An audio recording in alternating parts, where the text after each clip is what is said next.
L'objectif principal d'Openfield, c'est d'inviter la distribution agricole à venir découvrir de nouvelles conduites culturelles autour des thématiques innovantes que sont bas carbone, réduction IFT, l'agriculture de conservation des sols et le conventionnel.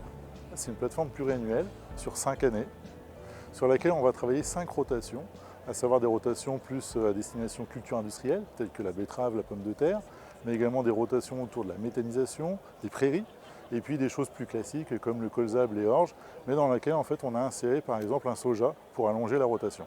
On est au nombre de 56 conduites, puisque quand on met les 5 rotations vis-à-vis des 4 thématiques ACS, bas carbone, IFT, conventionnel, en fait ça nous fait un dispositif de 56 parcelles.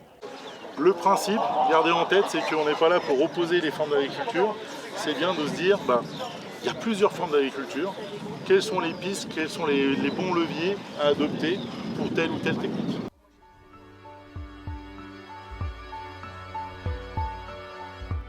En fait, on compare toujours l'indicateur par rapport à la pratique conventionnelle et on voit s'il y a un gain.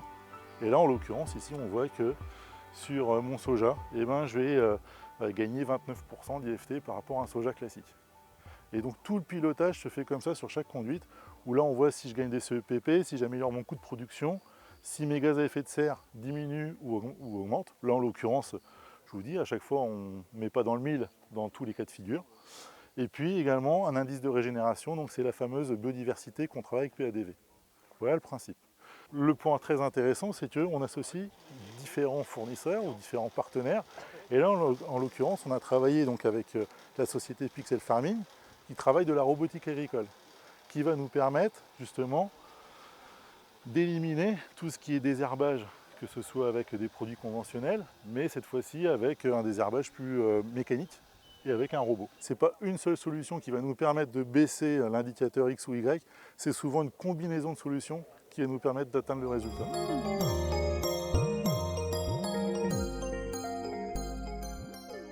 La problématique des orges de printemps, c'est qu'il ne faut pas qu'on ait trop de protéines. Et donc, tout l'enjeu de cette culture, ça va être d'apporter au bon moment la bonne dose d'azote, ni plus ni moins.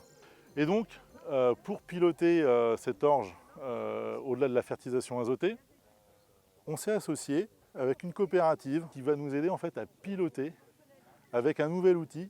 Donc c'est un OAD qui va mesurer le jus de tige. Et donc à partir du jus de tige, on va savoir si on doit mettre telle ou telle quantité d'azote sur la parcelle. Et de la même façon, ces analyses de jus de tige vont nous permettre aussi de piloter tout ce qui est apport d'oligo-éléments. Et là justement, ces apports d'oligo-éléments, c'est ce qui va venir renforcer la plante et potentiellement diminuer également la dose d'azote à apporter. D'accord ? Et donc typiquement sur cette parcelle-là, vous avez une orge qui a été, je dirais, produite avec 30 unités d'azote en moins qu'une orge classique. Qui dit 30 unités, on arrive très vite sur une diminution de gaz à effet de serre de l'ordre de 20%.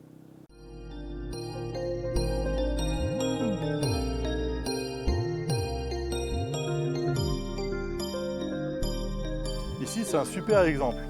Là, vous êtes sur une betterave, d'accord ? Et donc, typiquement, ce que l'on a fait, c'est que, vous voyez ça c'est de l'avoine. D'accord ? Donc en fait, on a semé de l'avoine, on a semé des rangées d'avoine, donc avec un écartement de 15 cm. Et cette avoine-là, typiquement, elle a pour objectif de capter les agresseurs, donc tout ce qui est puceron notamment, donc de concentrer les bioagresseurs sur elle. Et derrière ça, après, on a semé notre betterave, et donc notre betterave, en interrang, pareil, elle a été protégée quelque part des bioagresseurs. Donc ça veut dire que ça nous évite que la culture soit attaquée trop fortement. Et donc associé également à des solutions de biocontrôle, on espère que ça ne sera pas trop mal à la fin.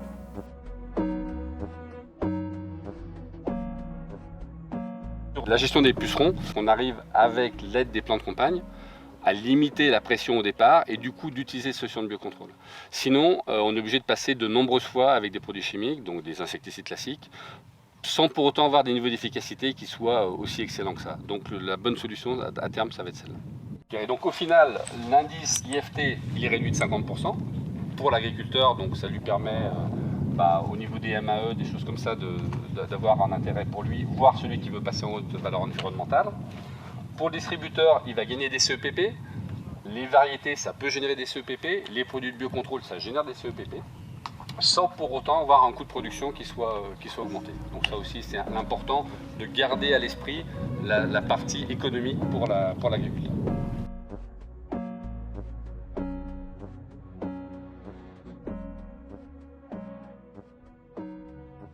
On va terminer par le colza, avec un super outil qui vient du Danemark. Ici, on a essayé de travailler la réduction IFT, on est toujours dans la réduction phyto, d'accord, mais on a souhaité se faire aider de capteurs, notamment. Donc là, ça c'est un capteur d'insectes qui nous permet en fait de compter les insectes. Le radar, il est là. C'est un lidar en fait, hein, c'est une sorte de radar qui va en fait capter tous les vols d'insectes et qui tous les jours va vous dire j'ai tant d'insectes qui sont passés dans ma parcelle et en plus l'insecte il s'appelle machin bidule. D'accord ? Et donc le principe c'est que on n'intervient qu'au bon moment avec le bon produit dès lors que le seuil de ravageur il a été atteint.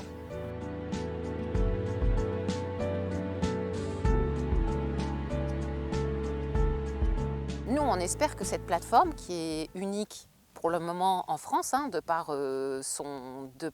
son importance et puis l'ouverture à différents métiers en dehors de la protection phytosanitaire, va servir de référence et de formation aussi, d'éducation sur les méthodes, la façon de réfléchir et la façon d'appréhender les choses aussi, puisque là, on est quand même amené sur cette plateforme à mesurer le résultat.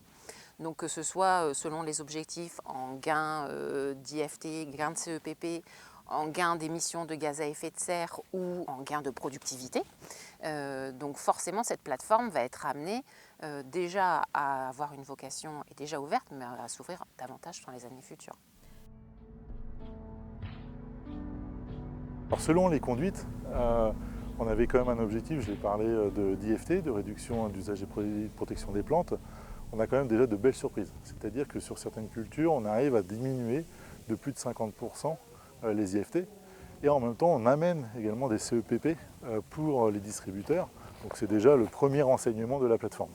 Ce que l'on constate, c'est que les coûts de production, eux, n'explosent pas forcément. Et bien au contraire, on est souvent en réduction de coûts de production. Et ça, c'est la belle surprise de cette campagne.